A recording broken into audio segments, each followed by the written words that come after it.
ठाणे महापालिकेच्या 2026-27च्या अर्थसंकल्पात महासभेने सुमारे 1,300 कोटी रुपयांची वाढ प्रस्तावित केली असून प्रत्येक नगरसेवकाला प्रभाग विकासासाठी वार्षिक 1,52,00,000 रुपयांचा निधी देण्याची तरतूद करण्यात आली आहे.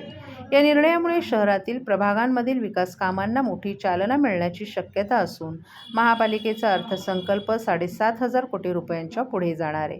फेब्रुवारी 2026 ठाणे महापालिकेची निवडणूक झाल्यानंतर राजकीय सत्ता संघर्षामुळे स्थायी समिती आणि विषय समित्यांची स्थापना अद्याप झाली नाही. दरम्यान महापालिका आयुक्त सौरभ राव यांनी 23 मार्च रोजी 6,221 कोटी 12 लाख रुपयांचा अर्थसंकल्प महासभेत सादर केला होता.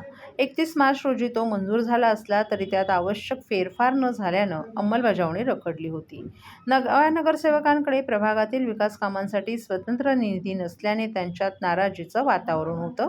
मात्र आता महासभेने अर्थसंकल्पात सुमारे 1,300 कोटी रुपयांची वाढ प्रस्तावित केली असून त्यातून प्रत्येक नगरसेवकाला प्रभाग विकासासाठी वार्षिक 1,52,00,000 रुपयांचा निधी उपलब्ध करून देण्याची तरतूद करण्यात आली आहे. तसंच महापौर, सभागृह नेते, विरोधी पक्षनेते आणि अन्य पदाधिकाऱ्यांच्या विकास निधीतही वाढ करण्यात येणार आहे. 2022 महापालिकेत प्रशासकीय राजवट लागू होण्यापूर्वी प्रत्येक नगरसेवकाला सुमारे 80 लाख रुपयांचा विकास निधी मिळत होता.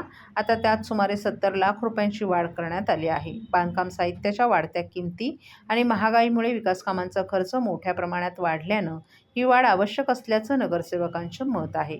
वाढीव निधीमुळे प्रभागातील रखडलेली कामं गतीनं पूर्ण करता येतील असा विश्वासही त्यांनी व्यक्त केला आहे.